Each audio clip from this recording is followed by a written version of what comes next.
Those attending a public hearing on Rainbow Beach say the city needs a public pool. President Obama's recent travels have created a stir about campaigning on the taxpayer's dime. And in sports, several major league teams continue to jockey for a playoff spot. News Center 22 starts now. Local news, weather, and sports, produced through the combined efforts of the students, staff, and faculty of Vincennes University's electronic media program. This is News Center 22. Several Vincennes residents turned out for Tuesday's public hearing on the future of Rainbow Beach. Good evening for News Center 22. I'm Mitch Columbi. Residents had many different views and concerns on what should be done with the city swimming pool. The overall mindset was that the city needs a public pool. If you were unable to attend the meeting, Vincennes Park and Recreation Director Steve Beeman says you can still let your voice be heard. The easiest is to call. 882-1140 is our office. Vincennes.org or cityofvincennes.org can get on and go to our link. Facebook, Vincennes Parks and Recreation Department. Get on there and voice your opinion, good or bad. I mean, that's what we want. Beeman went on to say he was pleased with the feedback that the community voiced. This public hearing was the first step in the process to determine what the fate of Rainbow Beach will be. The Knox County Community Foundation handed out $40,000 in endowment funds at this morning's breakfast bandwagon program. Nearly $20,000 of that went to several different Vincennes University funds. Other grants went to the Grouseland, Good Samaritan Hospital, and Arthur Foundations, as well as the Salvation Army, YMCA, and Betty J. McCormick Senior Center. Community Foundation Director Kathy Wrench says by the end of this year, a total of $230,000 in grant funds will be distributed throughout the county. Wrench says that this is the most the foundation has ever handed out. Foundation Investment Committee Representative Jim Gislason told the crowd that the foundation struggled some in 2009 and 2010 when the recession took hold. He said several changes were made and a new money manager was hired, which helped create the increase. But he says it won't last, and he says this year's grant recipients should handle the funds wisely. Vincennes City Police continue to investigate an armed robbery that occurred Monday. Police say they responded to a call at L&P Appraisal around 10:35 a.m. Monday when an employee at the Willow Street business said an unknown male tried to rob him. The employee managed to escape and called for help, and the suspect left on foot. Officers say the man is a white male, 5'7", medium built, in his early to mid 20s, and brown hair, and was wearing jeans and a white shirt. He reportedly brandished a knife and demanded money. Anyone with information about the incident is urged to call the Vincennes Police Department. A head-on collision Tuesday afternoon in Gibson County killed 2 people and left 3 more hospitalized. The accident occurred on County Road 50 North. The Gibson County Sheriff's Department says an SUV and car collided. The SUV was engulfed in flames with 1 passenger trapped and later pronounced dead at the scene. The name of the victim has not yet been released. 3 other people in the SUV managed to escape after the collision. The driver of the car, 19-year-old James Morris of Winslow, was also killed. Gibson County Sheriff George Ballard said a state police reconstruction team has been called in to determine the cause of the accident. A person of interest has been arrested in connection with the murders of 5 Franklin County residents. The arrest was made in Ripley County. No further details have been released at this time. Police did say that the 4 of the victims had been shot in the head. The other victim, 43-year-old Henry Smith of Laurel, was shot in the chest and possibly beaten in the head. State Representative Ed Delaney wants state lawmakers to consider increasing the amount paid to victims of the Indiana State Fair stage collapse. Delaney tells WTHR that the $5 million liability cap the state has in place is too little for the 7 people who died and dozens who were injured last month in the stage collapse. Delaney said House Speaker Brian Bosma wants to wait until private settlements are completed, but the Indianapolis Democrat says he is worried that would be too late to pass anything during next year's session. Indiana lawmaker Kenneth J. Allen filed a federal lawsuit Monday seeking to overturn the state's $5 million cap. Material Witness, an exhibition of works by regional and national artists, opened yesterday at Vincennes University's Surecliff Gallery of Art. Joseph Holzapfel, an adjunct faculty member at VU, says the idea for the exhibit came from his desire to highlight paintings that use the texture of the paint as an essential aspect of its visual experience. He says oftentimes a lot of the details like this piece by Bloomington artist John Barry is lost in the reproduction. For example, we'll use areas that are really flat and graphic and opaque, meaning you can't see through them, and other times they'll be transparent and washy. There's a buildup of the texture of the paint throughout, what's called an impasto, a building up of the texture of the paint. So these are artists who specifically use the paint in ways that it becomes essential to see the painting in person to get the full experience of the painting itself. Caleb Weintraub is another Bloomington artist who contributed to the exhibit. The art exhibit will continue through October 27th. The Surecliff Gallery of Art is open from 8 a.m. to 9 p.m. Monday through Thursday, 8 a.m. to 5 p.m. on Fridays, and noon to 3 p.m. on Sundays. Still to come on News Center 22, campaigning on the taxpayer's dime. And even though the U.S. economy continues to struggle, Retailers are ramping up for a big holiday season.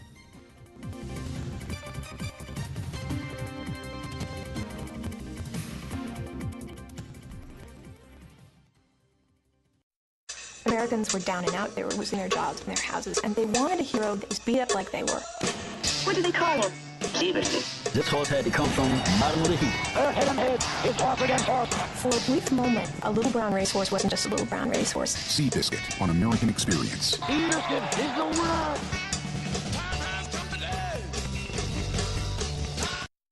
Look who's making a house call in the French Quarter, Hugh Laurie.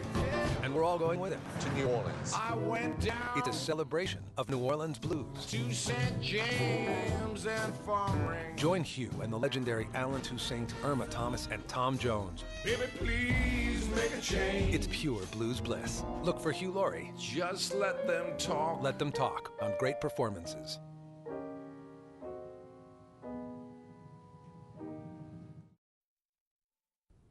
Welcome back.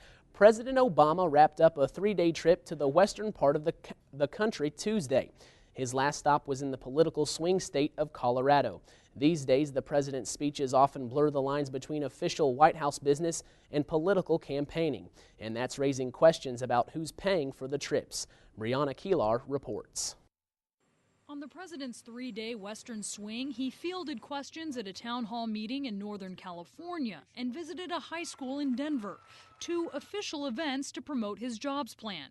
Compare that to the 7 fundraisers he headlined on the trip. He raised at least $7.5 million for his re-election coffers and the Democratic National Committee. And you, the taxpayer, are footing the bill for most of the trip, which also cost millions of dollars. Pete Sept is with the National Taxpayers Union, a nonpartisan group against wasteful government spending. Usually, a political party only covers a fraction of the costs of presidential travel, usually in the single-digit percentages. Most of the money raised really comes at a free cost to the parties. They only reimburse for a few $100,000 on a given trip, if taxpayers are lucky. It's expensive for the president to travel. Air Force One costs about $180,000 per hour to operate, according to the Air Force.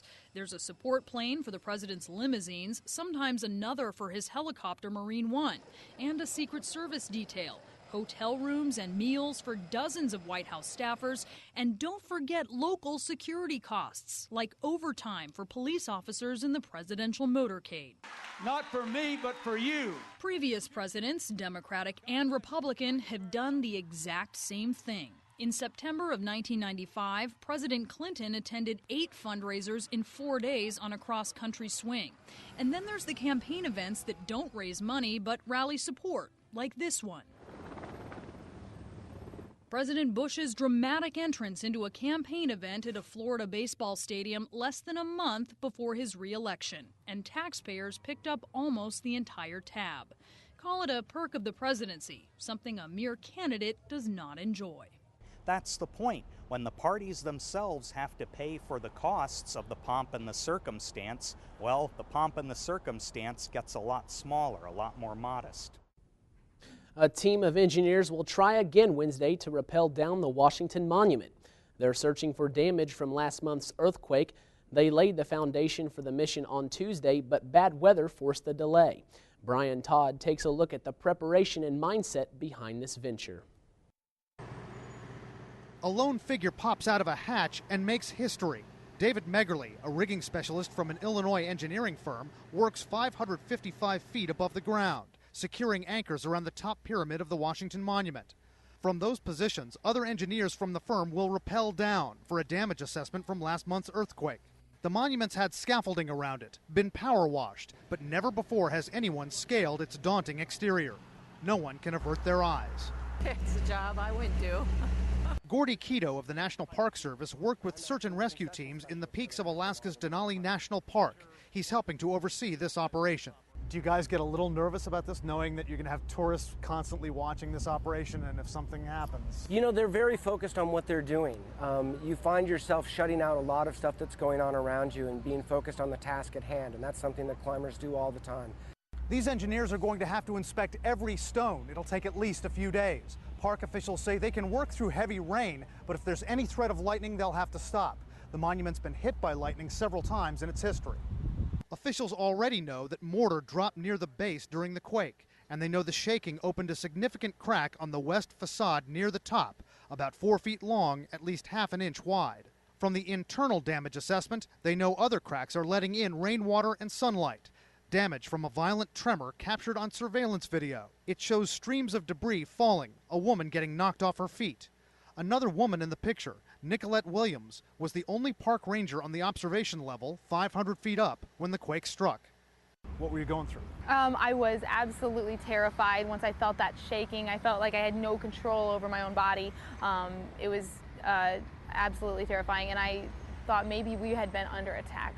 Williams admits her first thought was to take off down the stairs, but she quickly realized she had about 20 tourists to evacuate. She says there was some panic at first, some screaming, but she managed to get all of them out without serious injuries. Brian Todd, CNN, Washington. Last month's earthquake was a 5.8 magnitude, and it was centered in Virginia. What do the Guns N' Roses, Red Hot Chili Peppers, Donna Summers, and the Beastie Boys have in common? They're all nominated for induction into the Rock and Roll Hall of Fame. The artists are among 15 nominees for the 2012 award. Ballots will be sent to more than 500 voters who will select the next Hall of Famers. The 27th Annual Rock and Roll Hall of Fame induction ceremony will be held in Cleveland April 14th. You might not be feeling the holiday spirit just yet, but retailers are ramping up, and that means hiring extras for their biggest season of the year. If you're looking for work, Karen Kafa tells you what to watch for in today's Consumer Watch.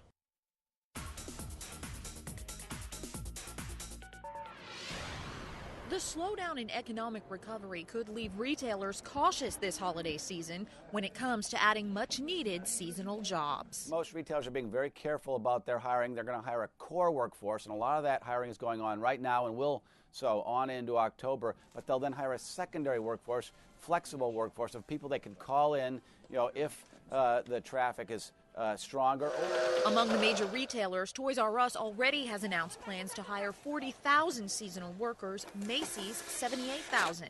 Outplacement firm Challenger Gray and Christmas expects the discount retailers will add the most to their staffing ranks.